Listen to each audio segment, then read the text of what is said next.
That's what I get for being cocky and think I can do so many things all by myself. I can't sometimes. So, thank you everyone for your patience. This is a very humbling experience, and if you ever want to dissolve your ego, try doing stuff like this, because if you're not used to looking like a fool,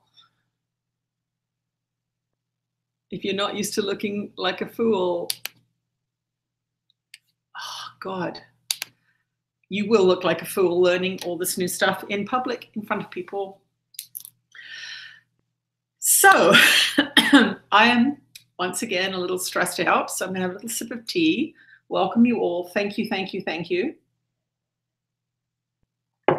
It's been quite a week, as my messages have let you know.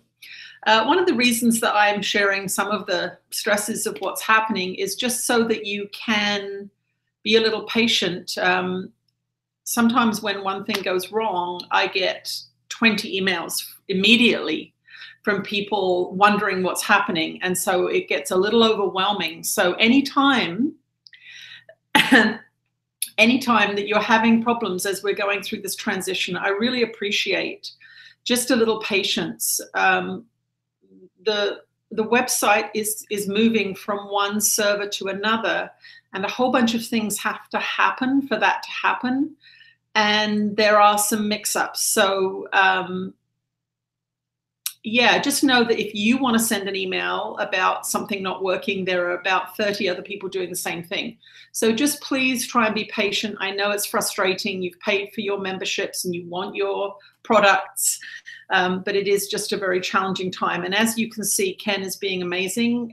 This would not be happening if Ken was not in the chat room working his magic. So thank you for that, Ken.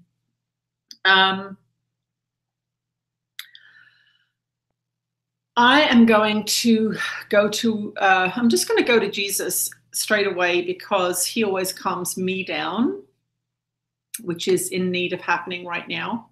I'm going to take a few little breaths here just to calm myself. So it may take a little longer for him to come in, just because I'm doing my own little breathing here. So just give me a moment.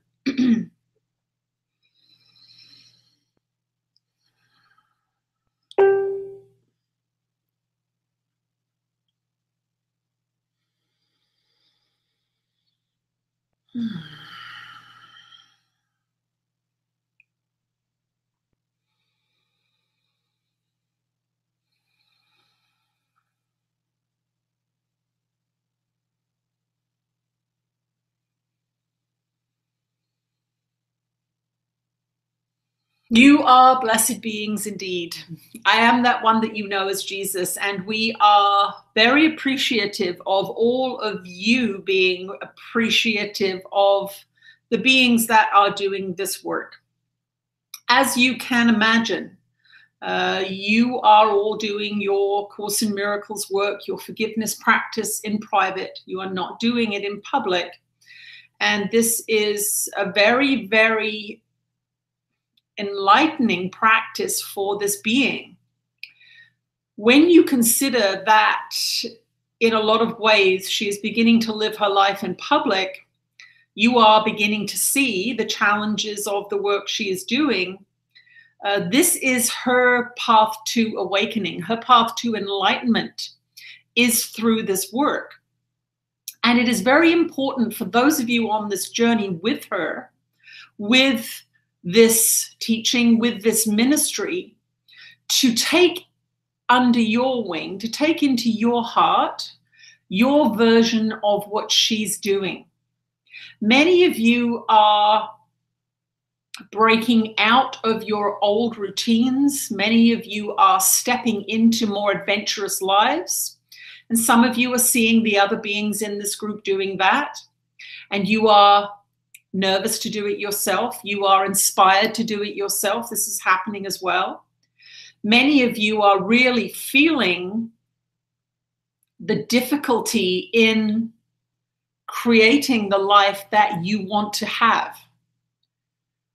When you witness somebody doing this kind of work on the ground with her computer, struggling through new learnings, being willing to expose herself to what she considers humiliating circumstances, you see this work in action. You see the kinds of things that you now can apply to your own experience. Where do you need to learn something new to get where you want to get to? Where do you need to forgive yourself for making errors? Where do you need to be more compassionate with people who don't know what they're doing? And this being is giving you a lot of practice of that, of course, because in your society, in your training, when you have paid for something, you expect it to be there when you want it to be there. And yet in this experience, you are beginning to get to see the other side of that coin. What does this teach you? It teaches you to be kinder. So if you are in the grocery store lineup and the cash register ticket runs out and you feel that frisson of frustration, put yourself in that other being's shoes. When you get a phone call from a telemarketer and you are irritated because they phoned you at 6 p.m. just as you're mashing your potatoes, put yourself in their position. They are doing a difficult job they probably don't want to do, and their boss has told them to phone you at 6 p.m. because that's when they can get hold of you. They are under a whole set of rules that are unpleasant, and therefore add love to the mix. This is a beautiful time, this failure of the video, somebody jumping in to help, frustration or stress showing up in a situation, and realizing that you can recover quickly from it if you apply the lessons of A Course in Miracles, which is your value does not rest on someone else's opinion of you. Your value does not rest on being perfect. Your value does not rest on people pleasing. This being has had a stressful time of it for the last few weeks, and all of her stress, we will say, is self-induced because it's based on thoughts about what's happening. What does it mean? What's it going to look like? How is this going to be accomplished? But as long as she stays in the present, doing what is the next logical thing to do in the present moment, being forgiving with herself, understanding that there's a learning curve and a puppy biting her foot, then she remains calm. When she has had enough of all of this, she turns the computer off and she goes out into the woods and says, they won't die without me for a couple of hours. And we want you to learn to do that. We want you, when you're cooking dinner for the 1,000th time and you don't want to cook dinner anymore, and your heart says, I don't want to cook dinner anymore, that you turn around to the people you're cooking dinner for perhaps and say, I'm not cooking dinner tomorrow. You're going to have to figure it out yourself, because my spiritual practice is to be as loving as I can, and I don't want to do this anymore. So I'm not going to do this anymore, and you all will be fine. And these are some of the lessons that must be learned in your world, because many of your imprisoning beliefs are social conditioning only. They are meaningless. We want to reiterate this. They are meaningless. If you go to another culture, what you believe in as the truth of good and bad are completely opposite. You will find people on the other side of the world that do not agree with you, that do not value what you value, and they are just as wrong or right as you are, depending on what side of the fence you stand. So if you can begin to challenge your cultural teachings, if you can begin to allow yourself your imperfections, if you can begin to forgive yourself not being able to do everything perfectly, you will find that your stress level will go down and your frequency will go up. Your frequency will go up into the frequency of self-acceptance. That's what you must get to before you can get to self-love. You must just allow yourself to be where you are on this ladder of evolution. Now, all of you are having your own struggles. All of you are having your own difficulties. Some of you want to live a life so different from the life that you're living, but you don't know how to get there. You have made decisions and you have invested in things that are not in accord with who you believe yourself to be now. As you unlearn some of your beliefs, you realize that there are big opportunities out there in the world that you could be taking. But we want to come back to the pure non-dualistic teachings. This is a thought that's been running and ruminating through our dear one's mind this morning. And so we are going to bring it to you today because you are all connected. You must remember that at the end of your life, when you have your life review, which you all will have a life review, you will not be valued more because you were a movie star than if you were a grocery clerk. And this, given your cultural teachings, is very difficult for you to believe. But there is no more value given to the former life than the latter life. And so when you are stressed out because you are a clerk in a store and you think you are destined for better things, understand that that's a cultural teaching. It's not the truth. And it doesn't make you feel good. That's one of the ways that you know it's not the truth. Not everyone can be a movie star. Not everyone can be a channeler, a writer. Not everyone can be a famous artist or photographer.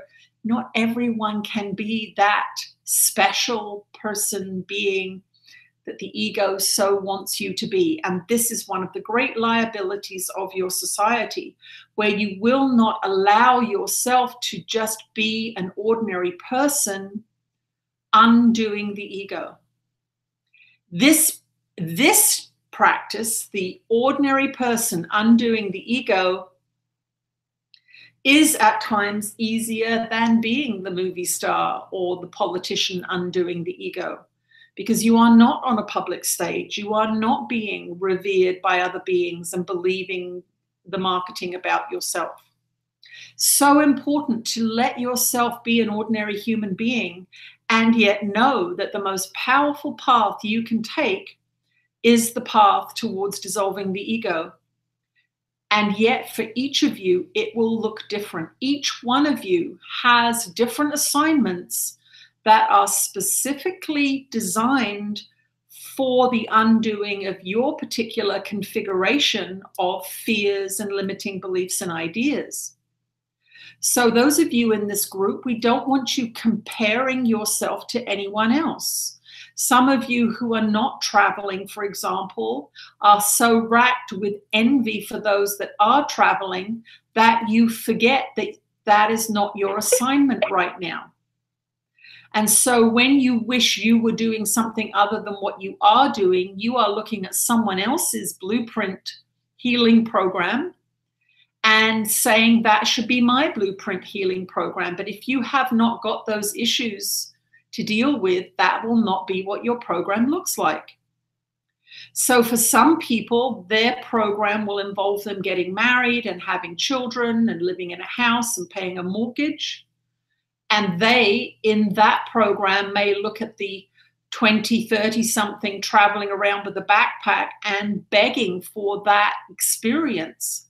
But that is not what has manifested in their life in this moment, because that is not what is in their best interest in this moment. Remember, your lives are very long. Now, there's this saying in your society that life is short and youth is wasted on the young. There are some wonderful sayings in your world. And in some ways, youth is wasted on the young because it is with your maturation, it is with your wisdom that you come to appreciate the simple things in life. And most of you who are a little bit more mature will see that all of the shiny bells and whistles of this world are not that satisfying. Why? Because you've had them, you know. There are 1,000 things this world says, pick me, I will make you happy, I will be your salvation. And this is the temptation of this world, to follow one idol to the end where you get it, and to realize it doesn't make you happy, and then to think, I'll listen to this voice in my head that says, now I want this shiny thing, and to spend a couple of years getting that shiny thing and getting it and realizing this doesn't make me happy either. But maybe if I was thinner or had bigger muscles, then I would be happier. So now let me do that, and let me do this, and let me do that. And by the time you're 40 or 50 years into this chasing of idols, you become very, very tired, but you do become teachable. And this is really the place we want you to come to. We want you to come to that place where you say, I surrender. I've chased many things, I've done many things, and I'm still frustrated, I'm disillusioned. I need help finding my way through this maze of temptation. And of course, this is where we tell you to go to the Course in Miracles, because the solution is not in chasing the idols, it is in healing the mind. It is in stopping the victim mentality, because you do not think that chasing your idols and your desires is a victim mentality, but it is, because you are saying, I cannot make myself happy. I cannot do this by myself. And that is one of the great lies of your society, and one of the great lies of consumerism and materialism, is that you cannot make yourself happy without having something outside of you to grasp onto, to admire, to kiss, to cuddle, to own. And so we want you to really think about that today. We want you to really think about easing up on yourself in terms of worldly pursuits, and making sure that you are attending to that inner voice. That inner voice is where you are going to find out many things. Now, for many of you, early on in your spiritual studies, and by early on, we mean within the first 10 years of your spiritual studies. Now, this frightens many of you, because you say, oh my goodness, I've been studying for 3 years and it feels like my whole life, and I'm exhausted already, and I'm still getting upset at things I shouldn't get upset at. We say practice, practice, practice, and witness that your periods of distress are shorter lived. Your belief in what your thoughts are telling you is lessening. Your emotional ups and downs are lessening. You're able to pull yourself out of the downs before you've gone into deep depression. Your downs may be a day or two, and then you realize, oh, it's what I'm thinking that's making me sad. Let me stop that. Where's that book? Oh, that book. Let me grab that book. It helps me. These are the small steps that are not such small steps. We want to tell you once again that you are on the leading edge of transforming your planet through the collective transformation of your mind, doing this work together in a group such as this. When you are all listening to the same message, when you are supporting each other, and we witness this tremendous support, this network that is growing in this group, and you will in future years be shocked at where this is going to take you all. So we will let our dear one get to the questions, and we will return for more answers shortly. All right, you know what I'm going to do is I'm going to go onto YouTube. Oh yeah, everyone's still there. Okay, good. Just checking. I know how to do that now. Anyway, I won't be cocky, because then things break down. Just let me have a sip of tea, and I will get to the next question.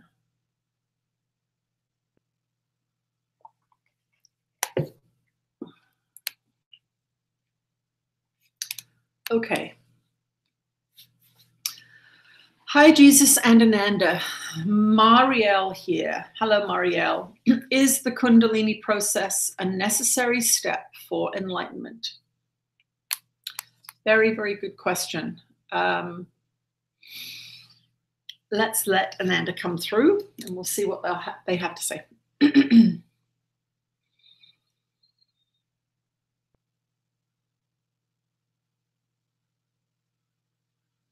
We are with you again, dear ones. As always, we thank all of you for joining us in this conversation. We love you all very much, and we are connecting with many of you as your frequencies go up, as you commune with each other more, as you commune with us more.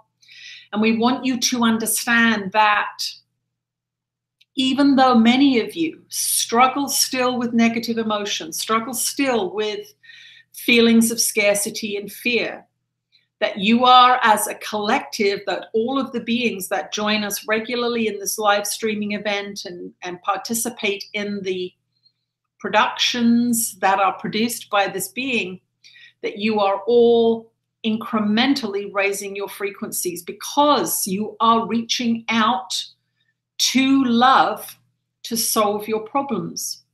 Many of you will still struggle along for a little bit, and you will begin to feel so bad that then you realize, I have a community out here that can help me remember love.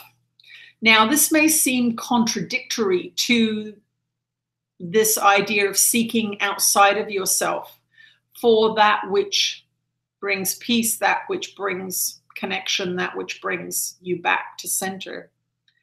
But we once again want to remind you of this idea of the ladder, that you are not all in the same place. You are not all able to solely go inside because of your conditioning. And this is, we will get to the answering the question, but we do like to do our little preamble coming in because it is important for all of you to understand the contexts within which these questions are answered. So when you are new to this practice, a year or two in, you are very, very early on in understanding how you create your own suffering. You are still deeply immersed in the belief in the body. You are still blaming people for how you feel. You are still frightened and create fear with your misteachings that are deeply embedded in the mind. As you get further and further into your practice, 5 years, 6 years, now our dear one here had one of her greatest moments of surrender when she had been doing the course for 5 or 6 years.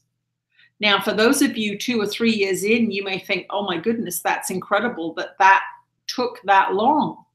But this is a testament to the power of the learning feat that you have all been immersed in this Western society. You have so many rules about hair and clothes and income and shoes and cars and houses and manners and food and conversation and vocabulary and writing and reading. Oh my goodness, what an incredible learning feat you have accomplished.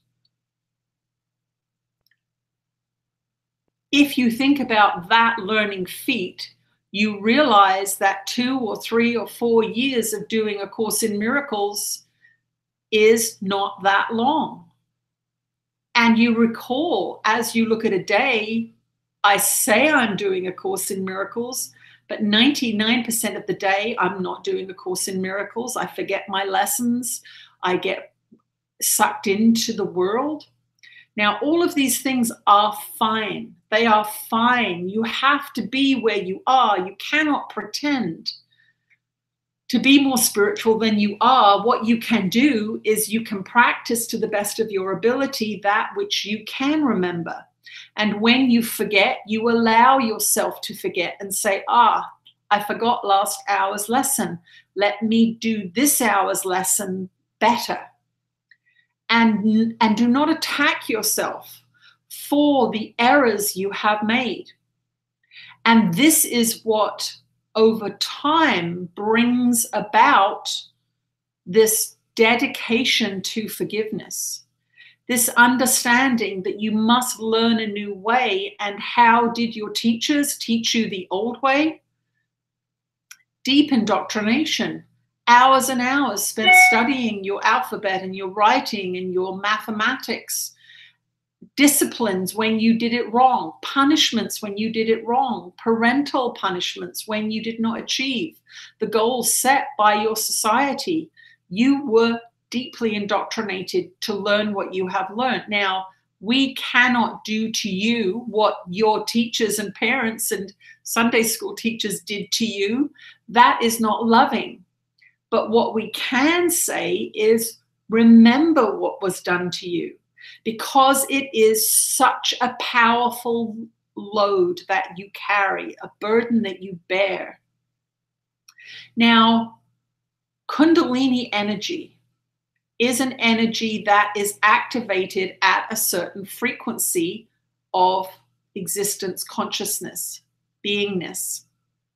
And so when deeply burdened, conditioned beings seek to awaken Kundalini, so for example, you might have a Kundalini yoga class that you go to once a week, and you, in your misinterpretation of that energy, believe that that is going to be salvation of some kind, because in your society, Kundalini has been associated with Tantra, which has been associated with sex, which most of you want more of.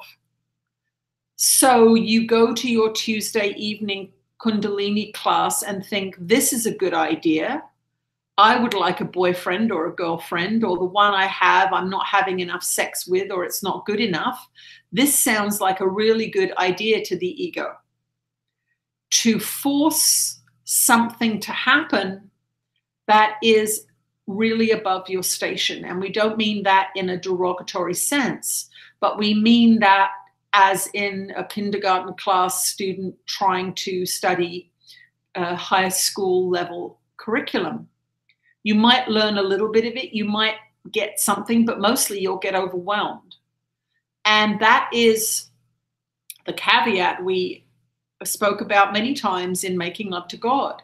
Be careful what you wish for, because you are a creator. You are a very powerful being. You can focus your mind to get what you want, but if it's your ego that's driving you, if it's a part of you that feels less than, that wants something to make it feel special, if it's something that's uneducated that wants to get the experience that normally an education elicits, then you can start to get into treacherous waters, because Kundalini is a magnifying energy. This is why when you have clarified your mind, when you have clarified the body, when you have dedicated years to a particular practice, and there are quite a few different practices that can cause this increasing frequency. Many of them are discussed in our books and materials. So yes, if you're curious about what those are, read those books.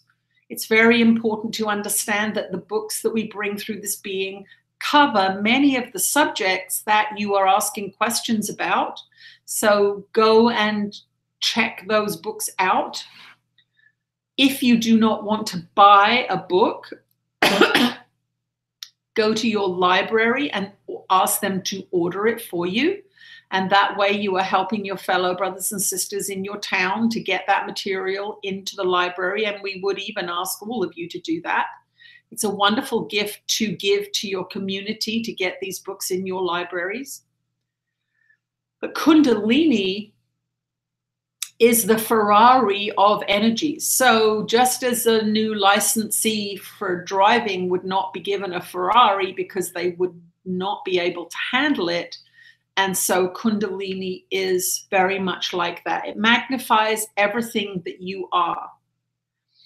So there are many beings who unintentionally activate Kundalini by studying at school. So how is this trigger implemented in consciousness? Well, we know that you understand that constantly thinking about things and the mind not being at peace is a limiting factor in your growth. It is the barbed wire around your consciousness, if you will. Sometimes when beings study very, very hard, they get a very single pointed focus. They stop talking on their phones. They stop going to pubs with their friends. They think, I've got my final exams. I'm going to study for 2 or 3 weeks. That's all I'm going to do. The mind will actually become quite peaceful if they're studying in a way that does not induce anxiety in them. If their minds are full of thoughts of, I can't learn this, I'm not going to get this, I'm going to fail, my life is going to be a disaster if I don't get this exam under my belt, then they won't. But if they are very, very pointed in their practice, they can at times ignite that Kundalini energy. Now, this kind of ignition tends to be quite difficult for beings to endure because they don't know what Kundalini is and they don't actually know what's happening to them. So this is a very, very important question to answer. Kundalini is the consequence of spiritual practice and focused mind training. And it is a doorway through escalating access to energies into higher and higher levels of consciousness, but it is not something you should be seeking. What you should be seeking is peace of mind, health, joy, creativity, kindness, forgiveness, acceptance. These are the stepping stones to a faultless Kundalini awakening.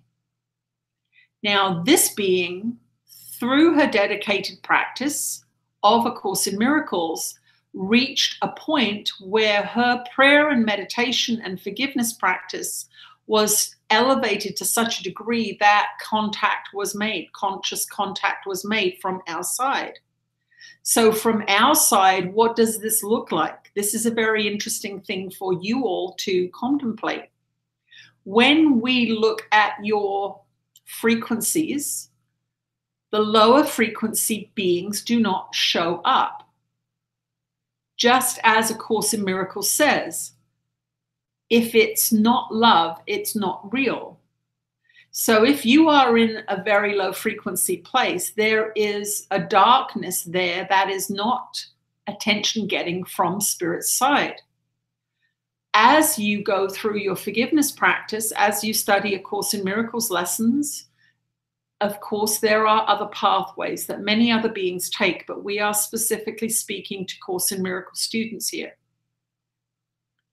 As you raise your frequency, you begin to get lighter and lighter and lighter, and you begin to show up on Spirit's radar. Now, this does not mean that you are not cared for when you are in the unawakened state. But what it means is you cannot hear us very clearly at all. So there's no point in us really focusing on you. It is the mind that has reached its limit, that is now disillusioned with the world, that's not chasing its idols anymore, that is beginning to really go inside. That being is the being that is worth us focusing on in this teaching, learning capacity. Because you're given freedom. You're given freedom to chase whatever idols you want. And when you are off chasing those idols, when you are in the depths of that free will, we say, go for it, enjoy, chase them. We'll be here when you're done. Now, that may seem cruel to you, but that is how this system works. The seeming separation from God is just that. It is a seeming separation. You are never abandoned. You are allowed to do whatever it is that this small, fractured, seemingly separated aspect of mind has chosen to chase around. So from our point of view, Kundalini is a further lifting up, a further enlightening. Now, we don't mean that in pure enlightenment. This being has had a Kundalini awakening, but she is not enlightened, although she will become enlightened in this lifetime through her dedication to this work. and through her willingness to apply herself to this work in all aspects of her life. But this is not easy for her, and it is not easy for you. We understand that. But we want you to persist, because being in the dark, in the lower frequencies, will not satisfy your spirit. It will not satisfy. You will always feel, this house didn't do it. This new car didn't quite do it. It was nice for a week or two, but now it's faded back into the background again. I'm dissatisfied once again. But what is happening on your planet now is that the darkness is lighting up. There are more and more and more of you every day receiving this information, being disillusioned with what this world is creating in front of your very eyes, from the environmental devastation to the political chaos. You are seeing that this system is not working. This is the dualistic system, the low frequency materialism. And most of you are there. Most of you are still getting upset with politicians and your bodies and food and all of these sorts of things, and that is fine. But this increasing frequency of the planet, this collective awakening that's happening, is beginning to affect more and more people, and the darkness is beginning to turn to the light. And Kundalini is the doorway, the mechanism through which the unawakened mind becomes awakened. So it is always present. It is activated at times in sexual activity. If you're very much in love with someone and you're opening up to that deep, deep love connection, that deep, deep heart connection, where you are not objectifying the people, you are not lusting after the people, but you are genuinely bonded and desirous of a melding of minds, because you have gone beyond the body in that moment.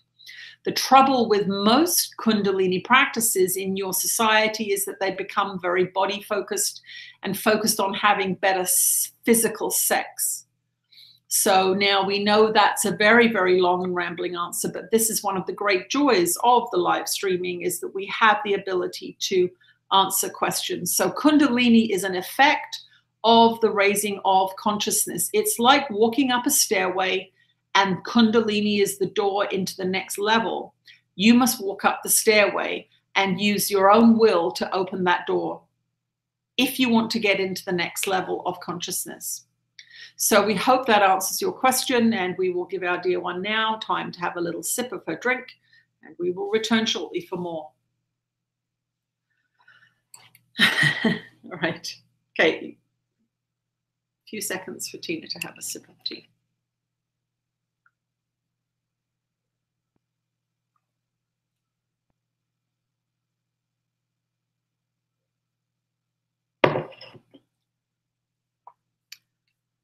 Okie dokie.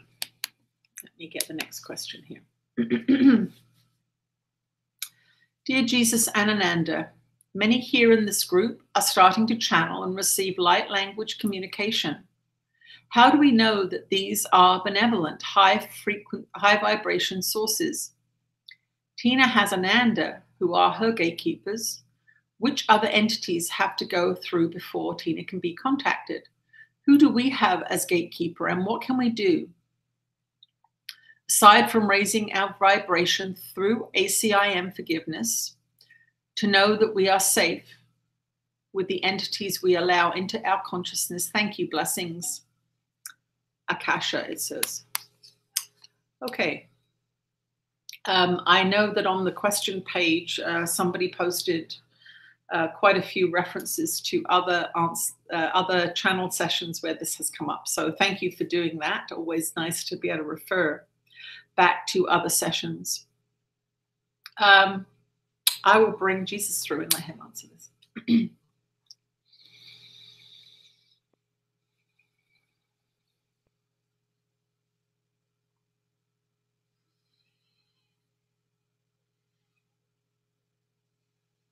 You are blessed beings. And this is Jesus speaking again.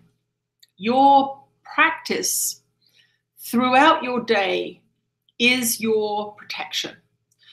However, we do not want you to be fearful. Because when you believe that if you don't do all these kinds of things, that you're going to be attacked or infiltrated by lower frequency beings, you are giving that belief, that thought, power. And that is how you create. That is how you miscreate. So, for example, in the Catholic Church, there is a great belief in the devil, in evil, in possession, and there is evidence there that it is true because of the belief of the participants in that particular thought form. How do you create? How do you miscreate? You keep putting your energy into things that you believe in. And this is a basic principle that we'd like you all at the end of this session to take a moment to contemplate. Where do you spend your time? Where do you focus your thoughts? Where do you show what you believe in? So this is really the fundamental principle of creation. And this is why the lessons of A Course in Miracles are so powerful, because day by day, increasingly frequently, you get directed to focus your mind on love, to focus your mind on forgiveness, to focus your mind on letting the past go, to focus your mind on not planning the future, to focus your mind in presence, to focus your mind in surrender, to focus your mind in creativity. Every single one of these things is your medicine, if you want to look at it that way. Every time you have a feeling of fear and you envision bad things happening, you are loosening that protection. Now, even the word protection is a fear-inducing idea. What we want you to do is only do this. Only see yourself as a powerful creator. Only focus on that which you want more of. Only treat your body with respect, not because it is divine, but because it is what you've got temporarily to travel around in this seemingly separated world. It is your vehicle. So it may not be your favorite vehicle, just like you're driving a car. Perhaps it's not your be all and end all of vehicles. Perhaps you'd like a Ferrari, but you've got a little old Honda Civic. But if you look after the little old Honda Civic, it will serve you well and it will get you around to the places you need to get to. But if you resent that little Honda Civic for not being a Ferrari and ignore its needs and ignore its fuel requirements, then it will begin to deteriorate and it will stop working. So treat your body that way. This does not mean that you despise it or that you're indifferent to it. It means that you don't overly value it. This is one of the places where the frequency of your population is getting sucked downwards, is in the obsession with the body. So every time you look at somebody who's better looking than you or younger than you or more lean than you or better dressed than you or whatever it is, envy and comparison, these are one of the ways that you lessen your belief in yourself, in your divinity. You are looking at physically manifested objects, nice clothes, nice body, nice car, nice house, whatever it is that you're envious of, and you will feel the dip in your frequency because envy and jealousy do not feel very good. So it is a multifaceted way of viewing this frequency elevation as the method, the way to get to a place of absolute security, peace, and safety. Safety is something that is, again, a fear-saturated word. We have to use your words to convey concepts and ideas that are out of accord with your world. So forgive us if we use a word and then reconfigure it. Safety is something a lot of you use in terms of relationship, in terms of finances.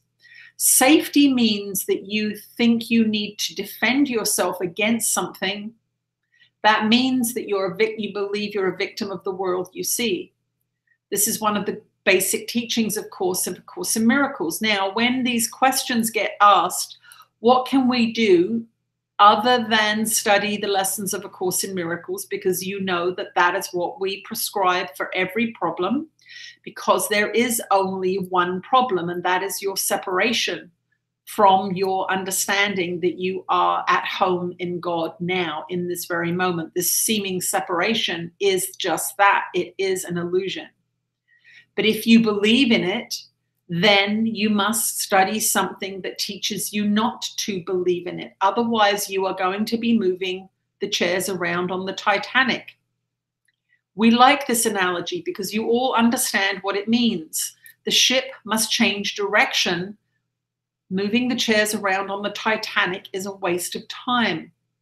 So some of the things that you may envision as valuable are a waste of time because they are moving physical objects around in the world, and that is not how you change your experience. You change your experience by shifting the frequency of the projector of the world, which is your consciousness. Now, there are many answers to many questions that come through this being, and we use the language you understand. We talk about the world, we talk about the environmental issues, we talk about your education systems, we talk about going for walks in the woods.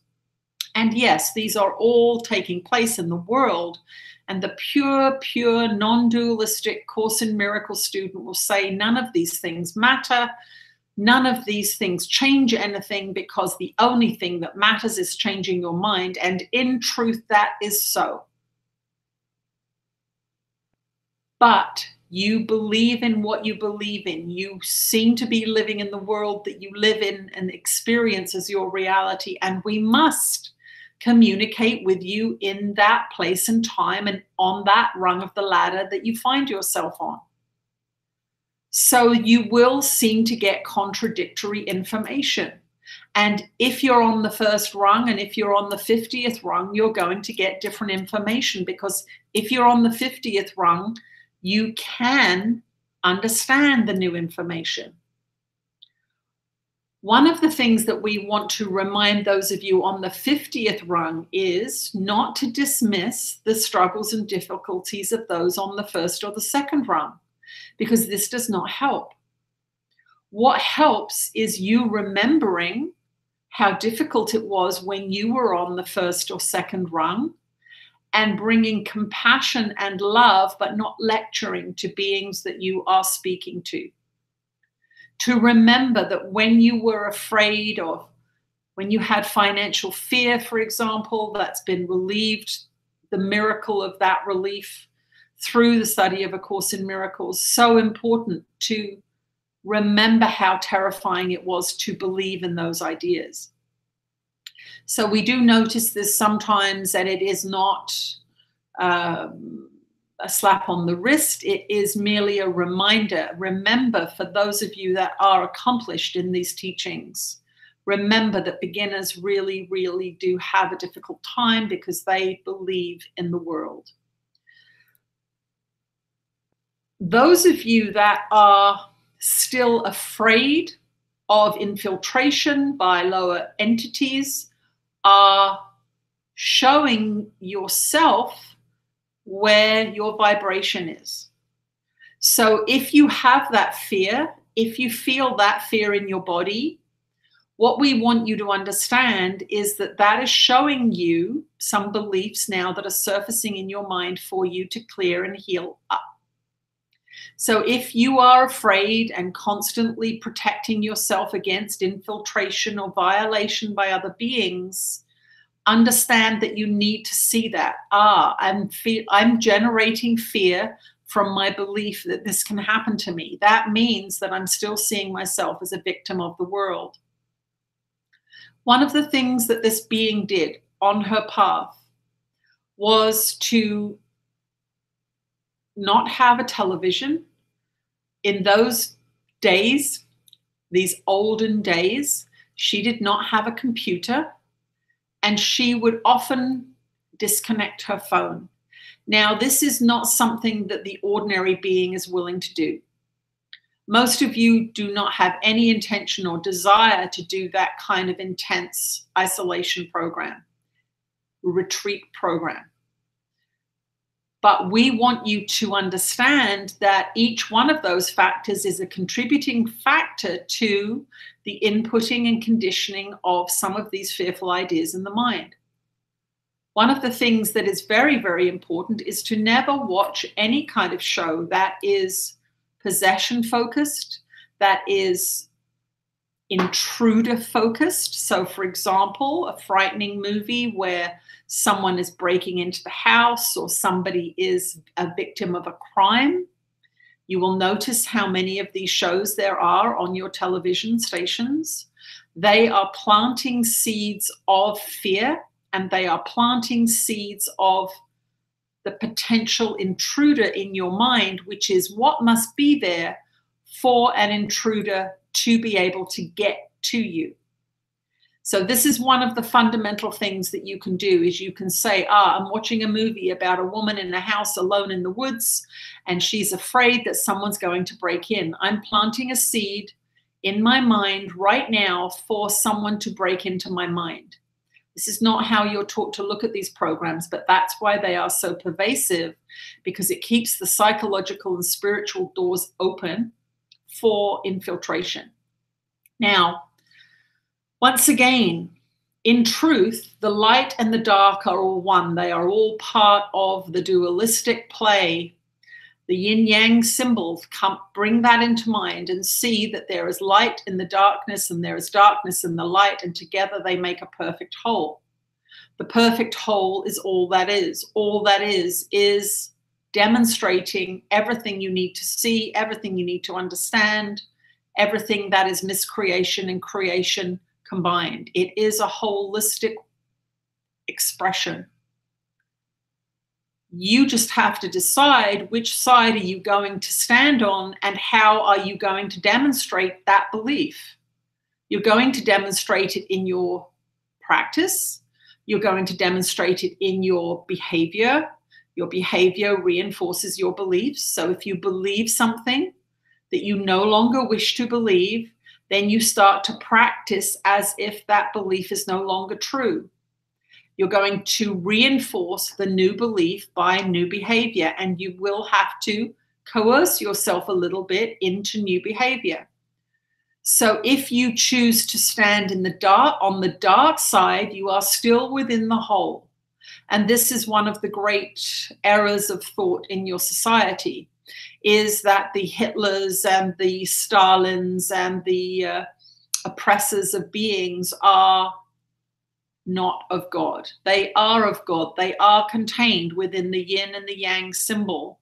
And just as there is a little black dot in the white, there is a little darkness in all of you who are light, and there is a little light in all of those who are in darkness, and together there is a whole. And it is in the acceptance of the whole, good, bad, white in light, dark in white, that you begin to reintegrate the mind. And that is what the Course in Miracles is about.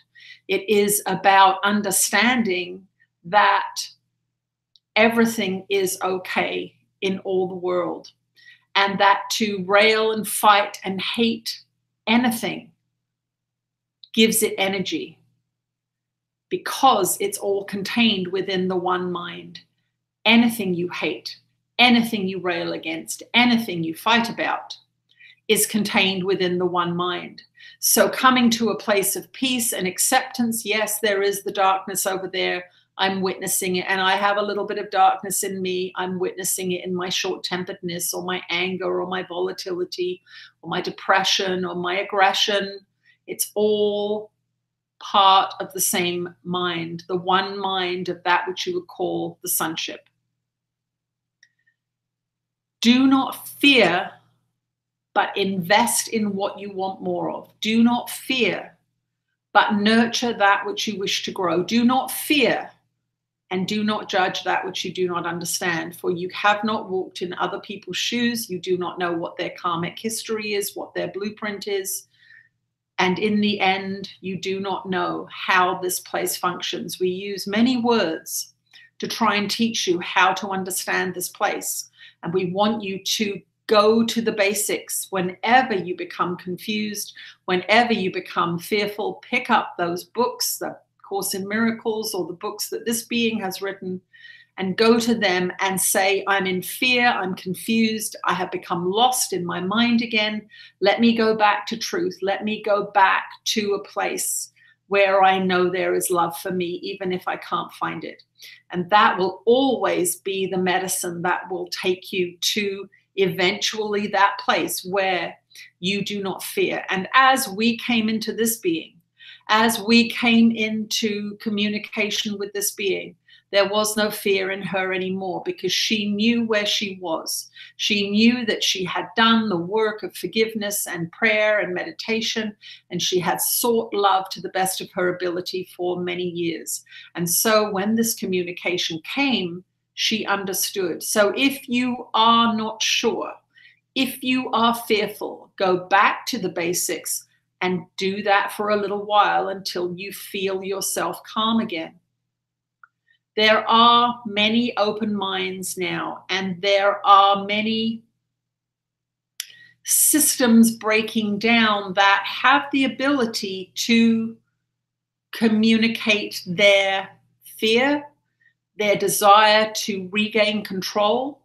But free will reigns on this plane. And if you dedicate yourself to love, if you refuse to watch those shows and participate in gossip and attack, if you know that you are on the right track, you do not need to worry. In the end, that is the truth. You are your own gatekeeper, demonstrated to yourself by your dedication to your practice. We will return shortly. Okay. Tea.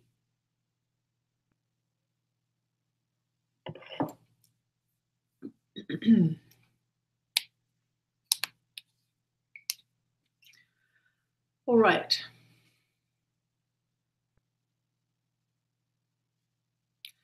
Abby. Hello, Abby. There is much talk about a great energy coming to Earth, the event. Can you give some details about what it is and how we can prepare? This is a very interesting subject to me too. I'm going to let Ananda answer this, but when they did first come through with me, they said that there would be a time on our Earth when people would be wandering the streets, not knowing what to do, and that this teaching was in preparation for assisting in that situation.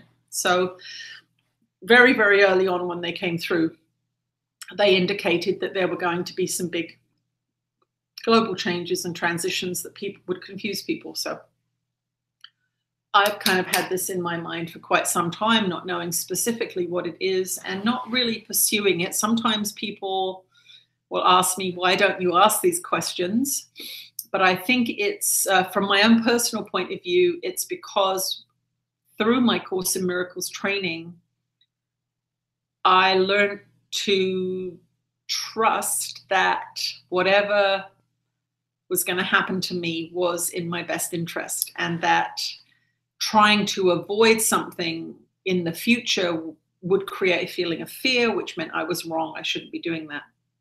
So that's kind of why I don't worry about future events like this, because I think, well, it's going to happen, and I'll be in the right place at the right time based on my frequency. So I just go back to the basics, keep my frequency as high as I can to the best of my ability. That's how I deal with it. Anyway, let's bring Ananda through and we'll see what they say.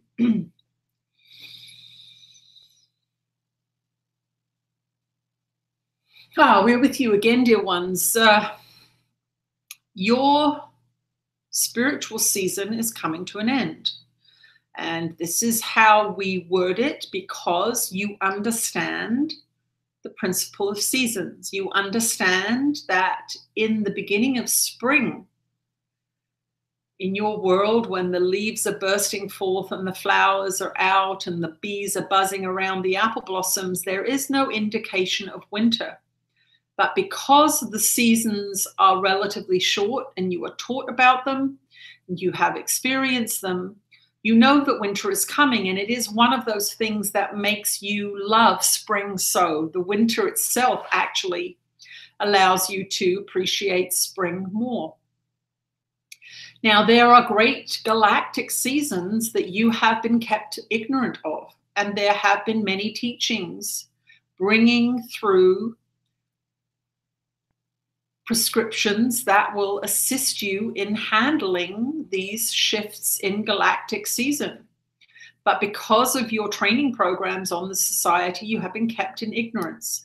And so it seems as if something bad is going to happen. Well, these cycles are never ending. This is one of the signs of the ego's world, we will say. Now, we're going into dualistic principles here, because if it is changing, if it is cyclical, if it is repetitive,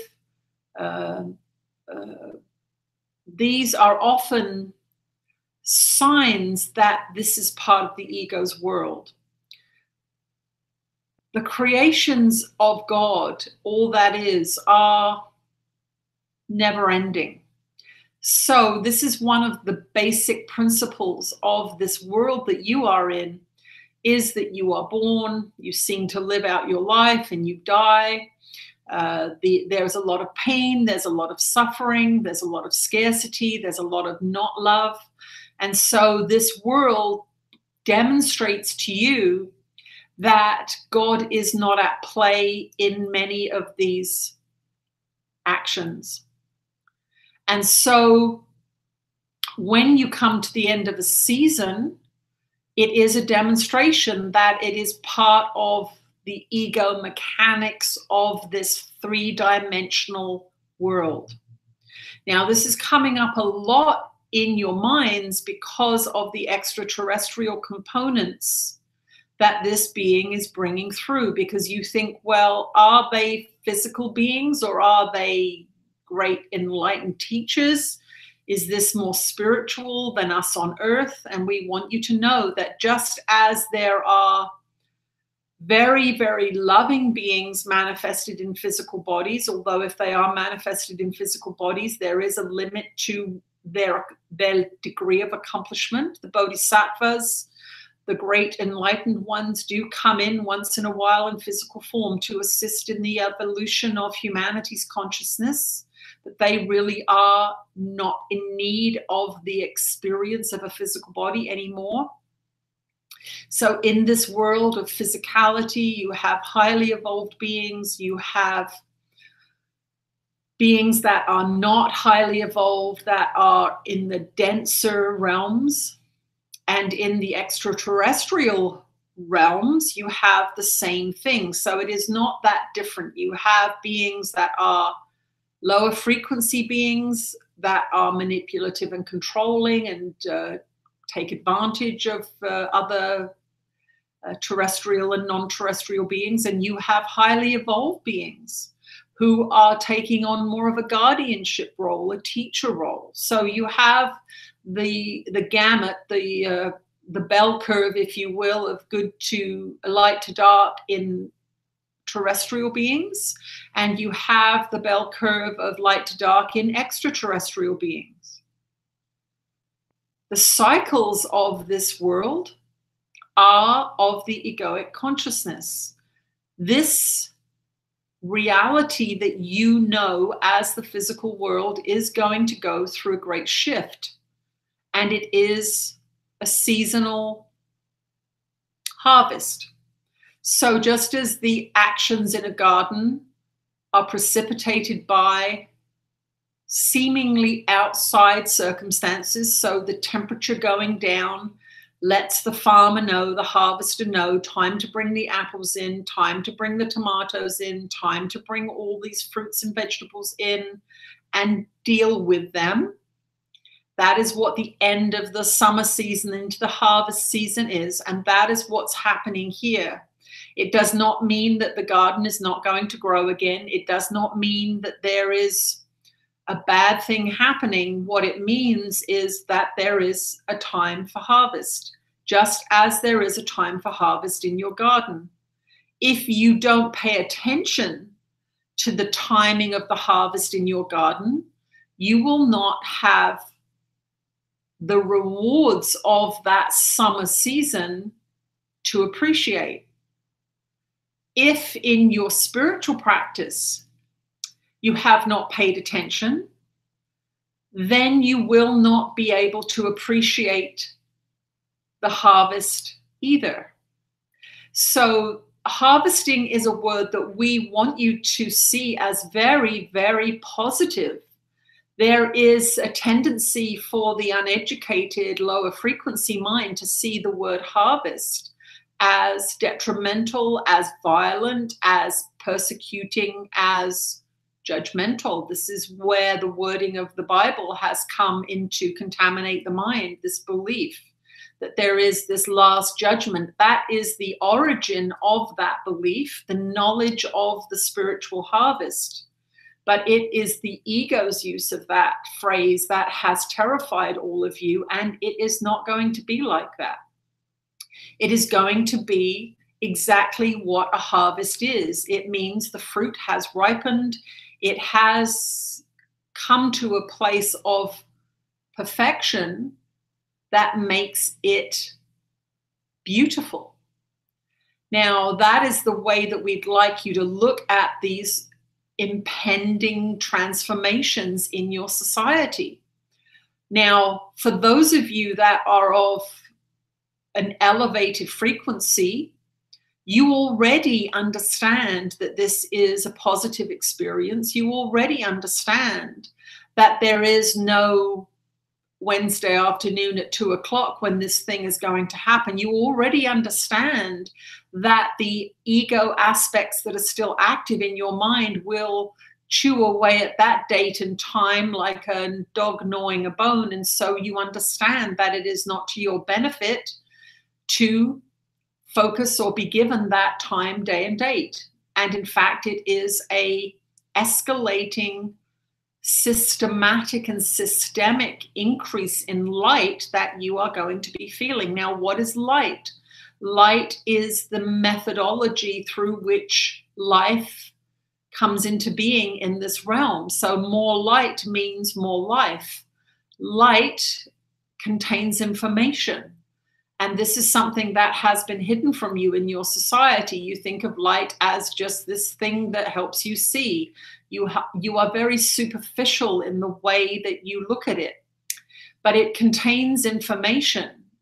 The evolution of your consciousness is bound in with light. And so this is why we say get outside. This is why when you spend too much time in buildings with artificial light, in your simplistic view of light, you think, well, the light bulb's on, it's the same thing. No, it's not the same thing. Sunlight, moonlight, starlight holds information that artificial doesn't, information that artificial light does not hold.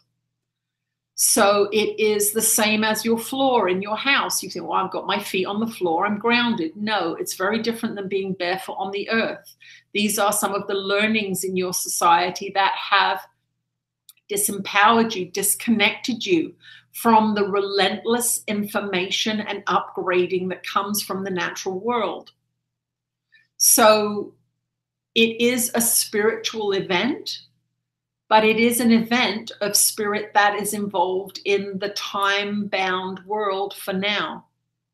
But it is very, very important that you know that there is nothing physical you can do to prevent this transformation, this end of season. It doesn't matter if you put up fences and nets and lights in your garden, summer will turn to autumn. It doesn't matter what you pray. It doesn't matter what you eat. It doesn't matter what clothes you wear or what crystals you align at in your altar. Autumn becomes the next season. So we want you to look at it this way, and we have mentioned it many times before, that autumn does not start on one day, even though in your calendars you say it does.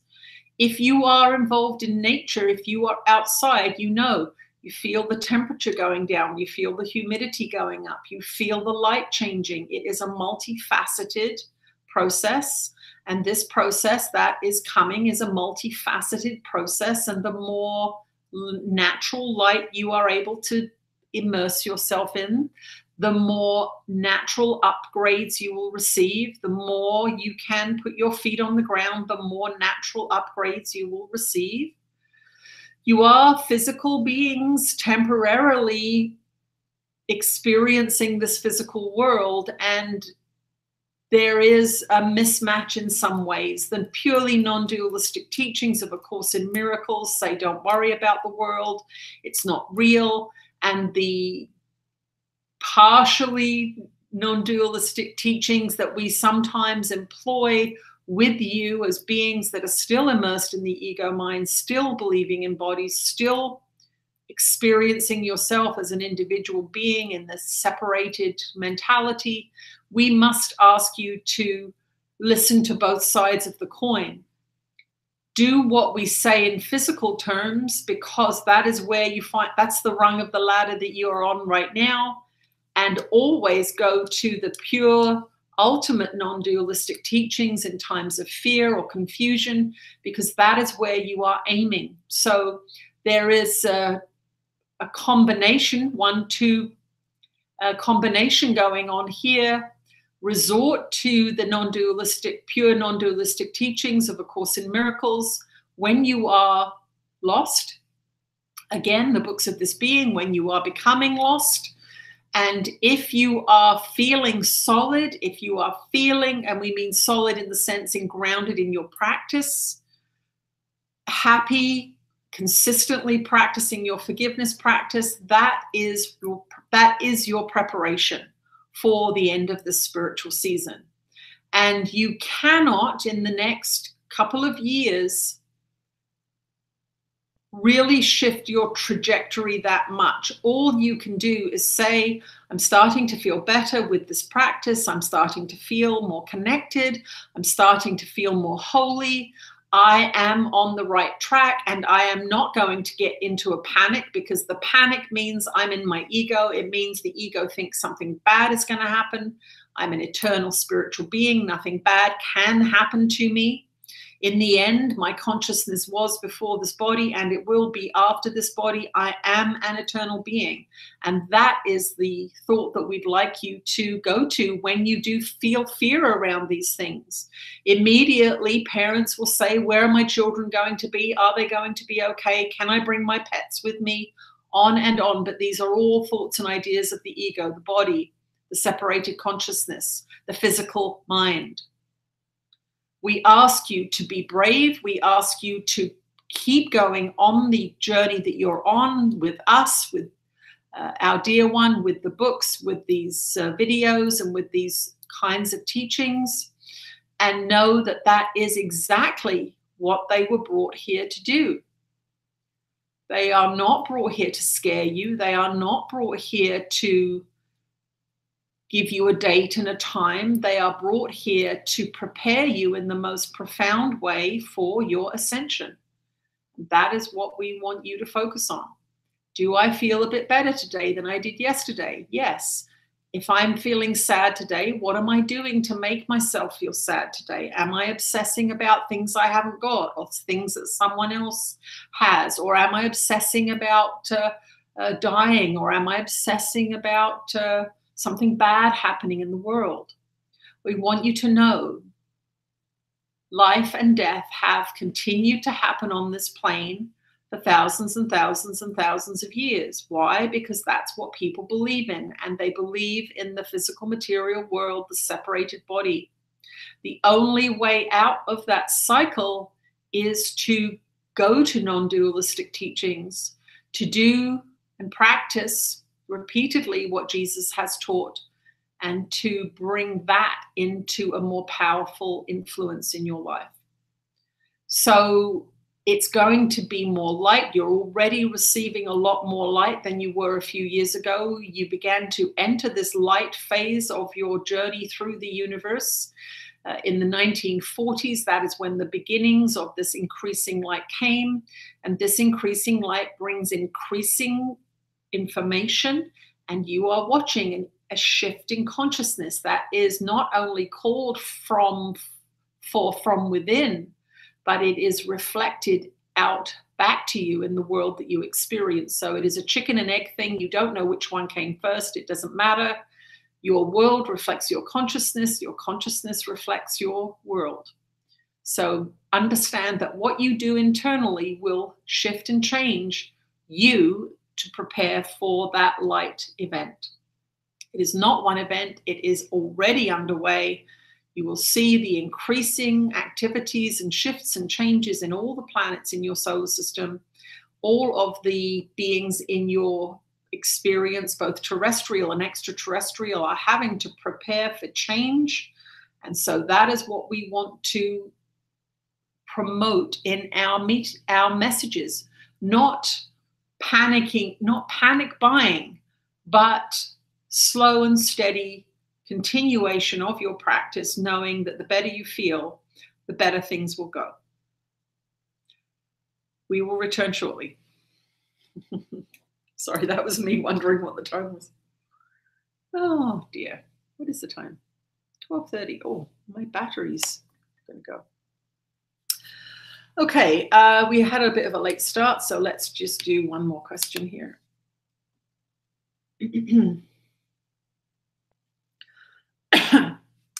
I like this question. This is from Carl. Carl asks, what is a well-lived life according to you? Last time you said that many of us are a lot up in the head. How can we experience more deeply? And why is it that the mind seems to be prone to pain? When something hurts, it likes to go there. That's a really great question, Carl. Thank you. What is a life well lived according to Jesus? And how can we experience more deeply? And why is it that the mind seems to be prone to pain? When something hurts, it likes to go there. Maybe it's the other way around. Maybe when we go to the mind, it starts to hurt. That's kind of what I think. Okay, let's see what Jesus has to say about this.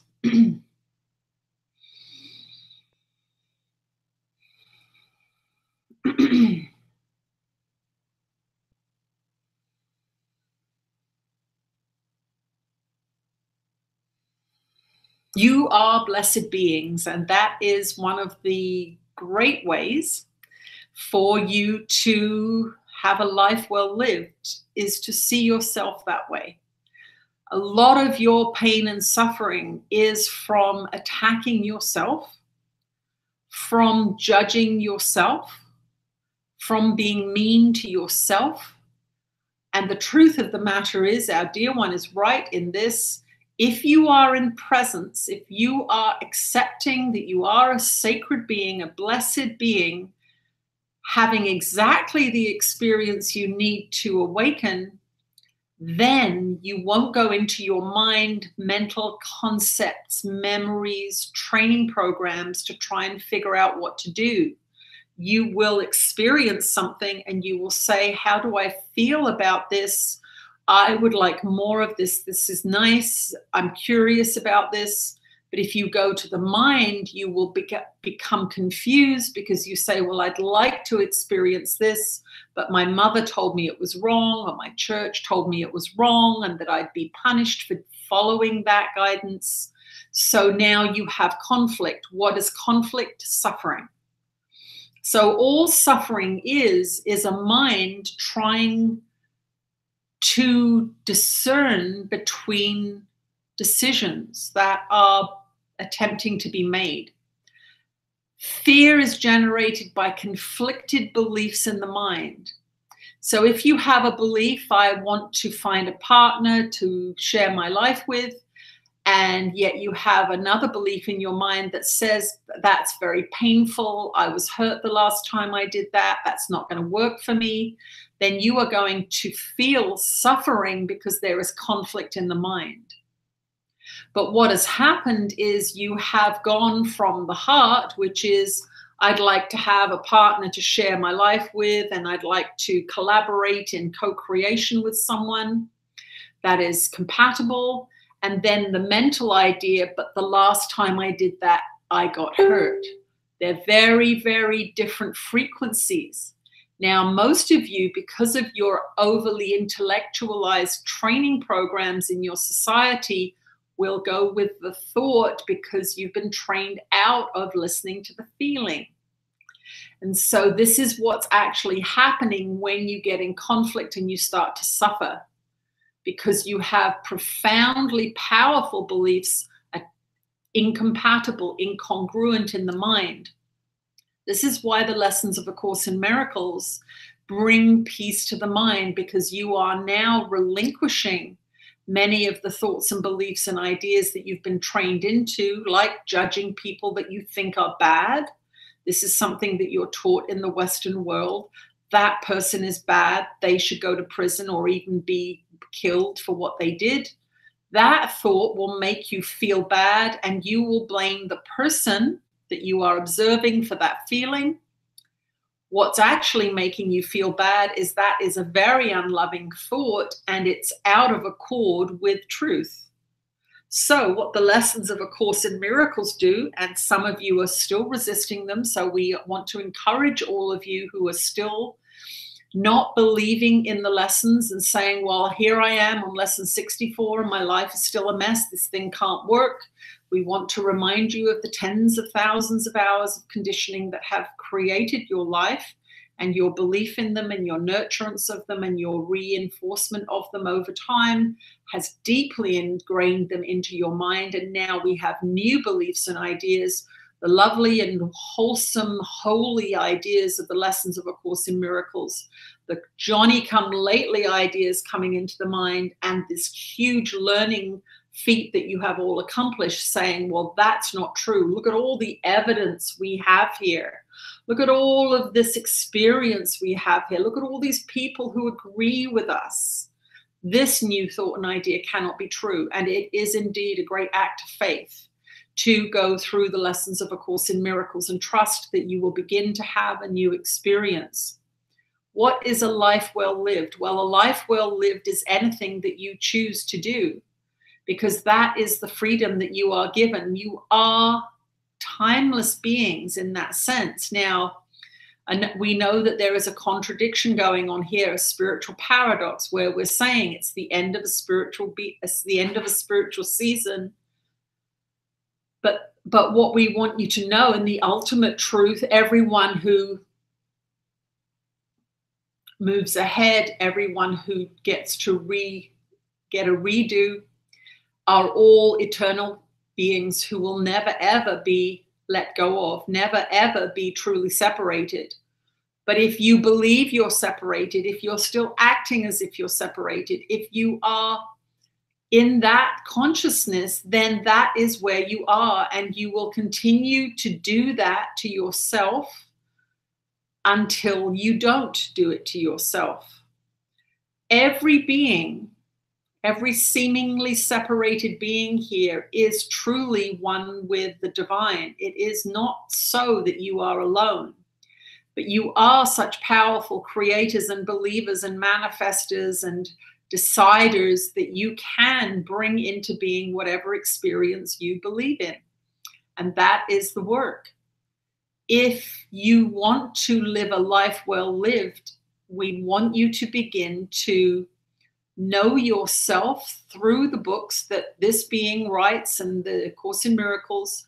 And we want you to truly understand that to live a life well lived, you must know what your mind is focusing on. You must know what you believe in, and you must comprehend deeply what has been taught to you as truth that is not truth.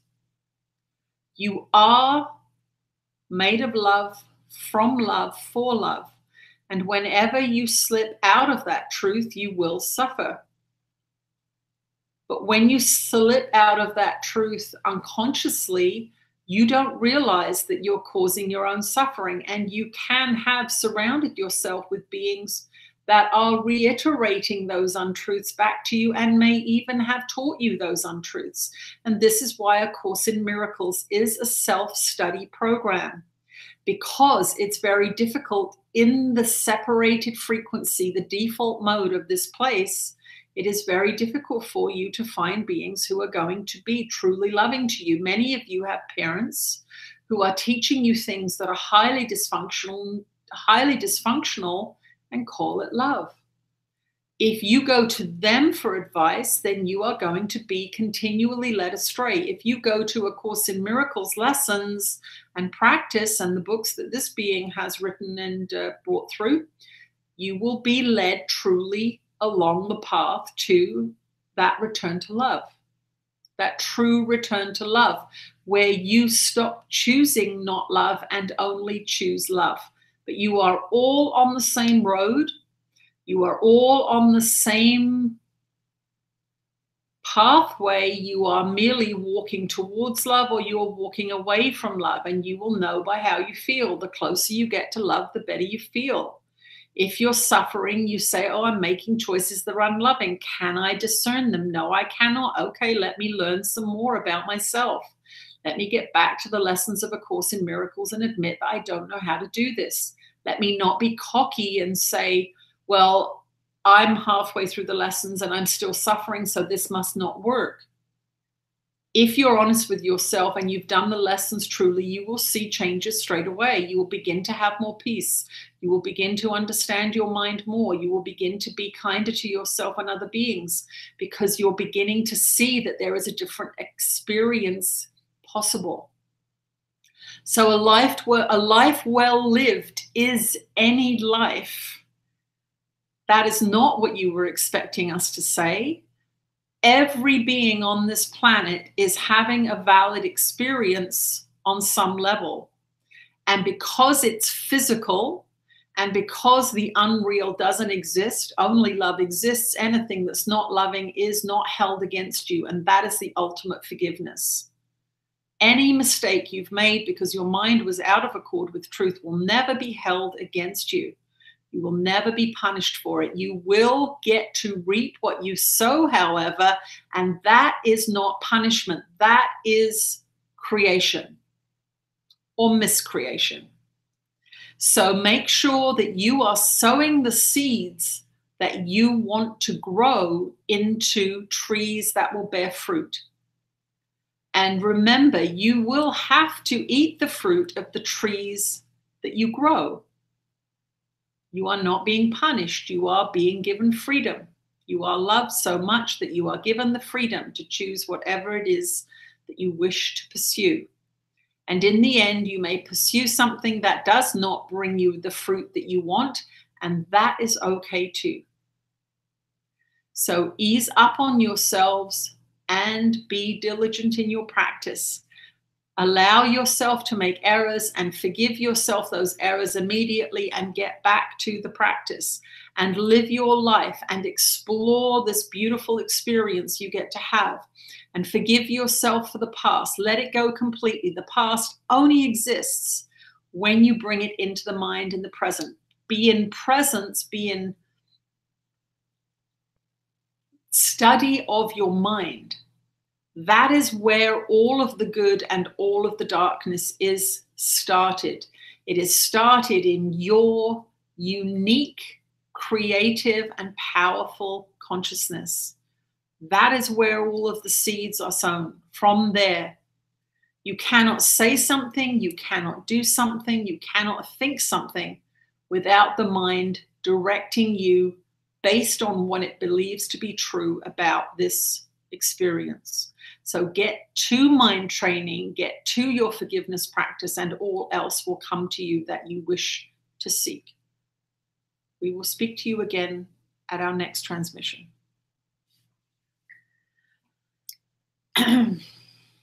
All right, my lovelies.